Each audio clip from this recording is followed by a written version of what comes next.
What's happening, folks? Back with another reaction, back with some more Lady Gaga. And once again, big shout out to Mikey for sharing. We're going to listen to a song called Judas, though in the moment I'm forgetting if Mikey mentioned what album or year this is from, so pardon my ignorance.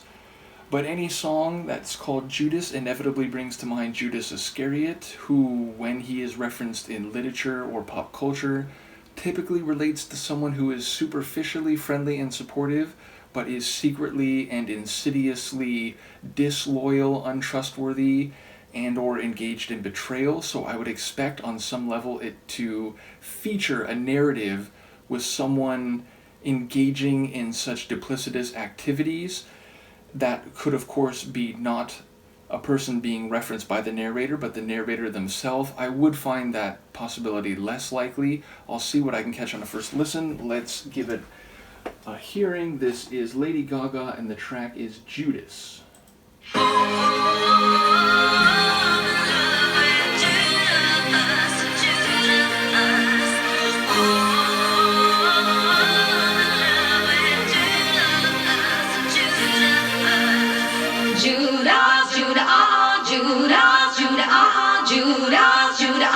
Judas, Gaga.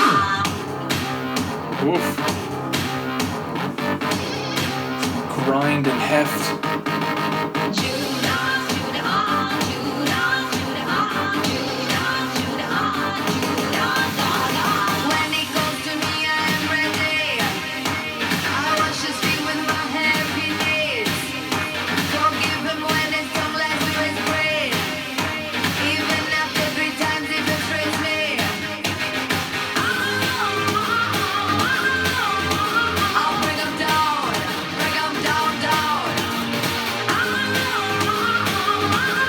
Almost tribal style vocals.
Like a speed garage bass line.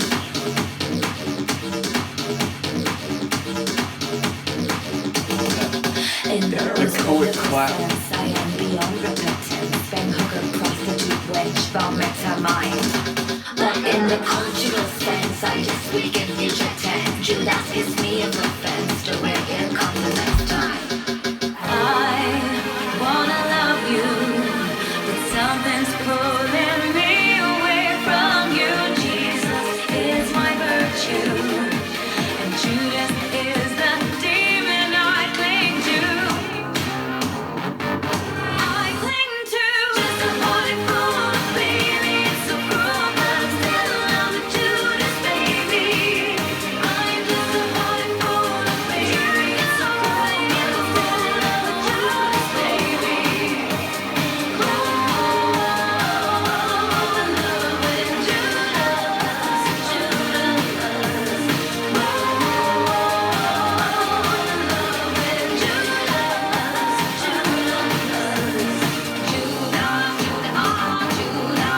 time that section comes in, she really has a tight production. Her tracks really make sense rhythmically and in terms of the chronology. That's not the first time that intuitively I've gotten a sense that it's going to have a hard, like, clean ending, which people who know this channel a long time know that I've come to have a greater appreciation for the appropriate nature of fade-out endings from time to time, but generally speaking, I enjoy proper endings to a track rather than a fade-out, because a fade-out always feels like, not quite sure how we're going to end it, let's just slowly turn the volume down. Now, I've had people make the argument that sometimes a track is supposed to be seen as continuing that vibe eternally, so that yes, the track ends, and indeed by slowly fading away, but the premise is that it continues that vibe and could do so forever if it was allowed that time. But as I said, I really enjoy when a composition comes to a definitive end and it feels right and rhythmically is right in its place. So that does seem to be the case with her productions, and yet again we have a track with two sides, one more sonically smooth and flowing and lighter, and another side wicked, heavy, combative, destructive, violent. And I enjoy, and I suppose in this case there was actually a third section, because that part where I said it almost had like a speed garage bass line, that felt even a little distinct from the heavy, syncopated, rough sections that were offset against the more trance floor, or like dance floor, trance, four to the floor, say that 3 times fast, sections. So yeah, I do like how her tunes have multiple faces, multiple sides. I did think it was a bit cheeky the way she used Gaga as a phonetic refrain leading into the chorus.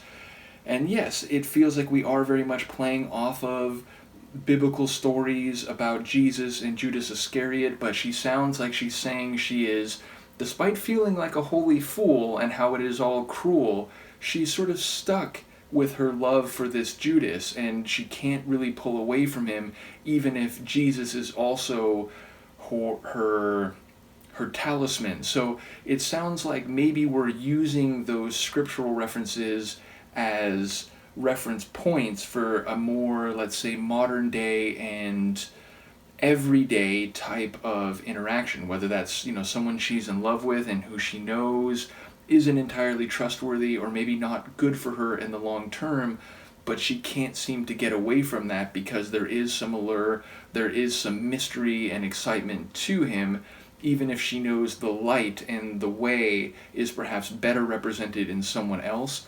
So again, maybe this is actually a more literal and direct reference, but it feels like this could be a good metaphor for someone who's involved with a person they know on the whole is problematic and will maybe be cruel to them, but who they still see enough excitement and or merit in that they can't really just cut themselves off and make that separation. So I do like tracks that are ethically, or rather psycho-emotionally conflicted. I've talked about it in some other deep dives. Recently I did a Jennifer Rush reaction where I was making the point that a lot of her tracks seem to be this tension, this argument between her mind, who knows what is better for her, and her heart, who pulls her emotionally and behaviorally in a direction that she may be aware is deleterious, but she simply can't help it because her heart wins out over her mind.